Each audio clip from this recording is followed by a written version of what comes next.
the hell? I was not in here.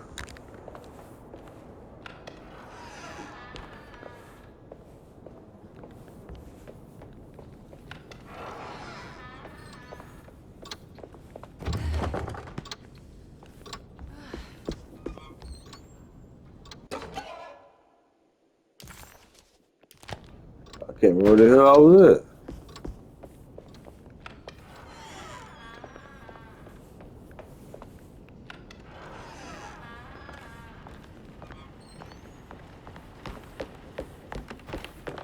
I don't know the combination. Wait, maybe I do. I think you do.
Yeah.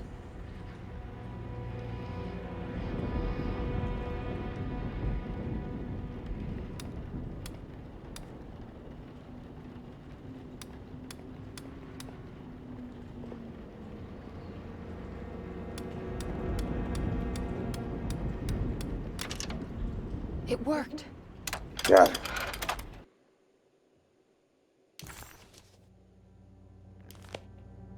The last guest in the empty room suffered from severe maladaptation. I must write this down, because if I understand the condition sufficiently, it could make me deny this fact at a later date. And there is reason for me to think I may come to suffer the consequences from this dysfunction, as some who came in contact with the guest seemed to adopt a new worldview in which everything was predetermined but broken. Upon accepting this worldview, some memories became unmanageable and later rejected. I do not know what this means. I cannot even remember the fate of the guest. I think they were simply misplaced one day and forgotten. Just like all documents pertaining to this guest. They have all been destroyed, or they never existed in the first place. Who wrote this? There has never been a guest in the empty room. I don't know. Know where's Clark's office at?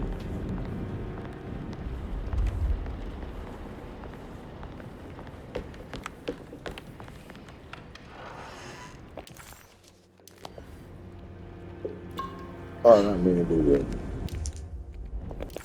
It's been a while.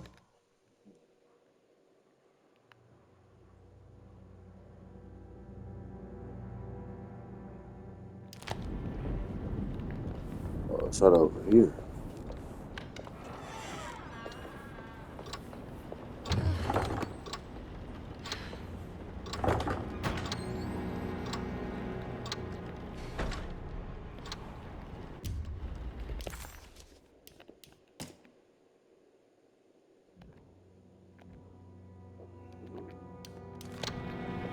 You see it?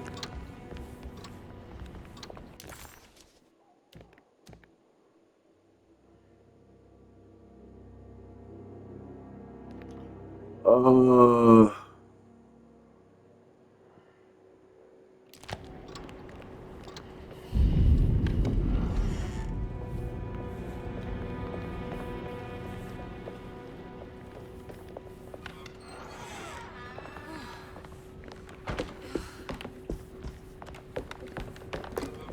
okay.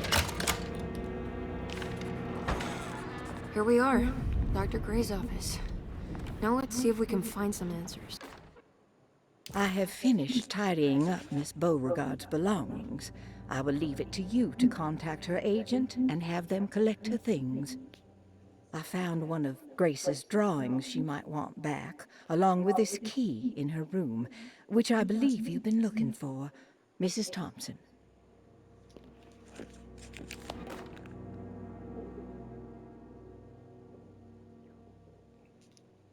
This is it.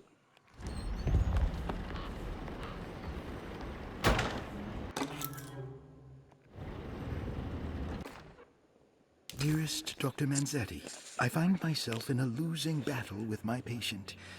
As I've disclosed in my previous letter, his delusions have him completely captured. It's bad enough that he is torturing himself with paranoia, but his madness turns out to be quite persuasive to others, effectively laying the ground for mass delusion. I am writing to you in hope that you can give me some guidance. Beyond my ambition to avoid devastating surgery on my patient, I have grown worried about my own defenses. The words of my patient are deranged, yet they often resonate with something primitive within me. I have tried photographing his brain with X-rays. It was surprisingly difficult to get good results. Dark blotches on the plates kept obscuring all details. My patient looked at the bad plates and cried out in terror, telling me the dark areas was the shadow of the worm eating him from inside. I could not see anything out of the ordinary. I hope this is a sign that my mind is not as receptive to the madness as I had feared. After further inquiry, my patient described the shadows inside his mind as some kind of chthonic monstrosity that wants to undermine his sanctuary. This is clearly a reference to a place he calls Teroea, a sort of library or convent that works as a psychological haven. With this imaginary haven threatened by this Chthonian, he has now constructed another, less pleasant hiding spot. Lately, he has been bringing up a metaphor of a steamboat that has run aground, that he feels like he needs to start the engines and reverse, but he is afraid that the hole in the hull would cause the whole ship to sink. I've been watching him turn this metaphor into reality for the last week. He knows it's made up, but he is doubling down, trying to make it a real memory. I feel certain that this is my chance to break through the barriers of his self-deceit. Whatever.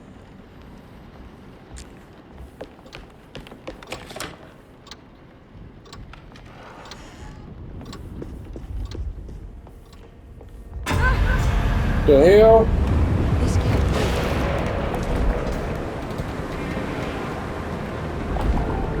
What the hell?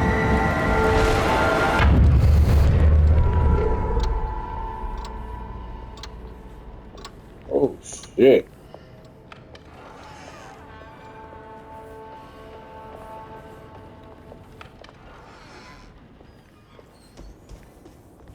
Okay, so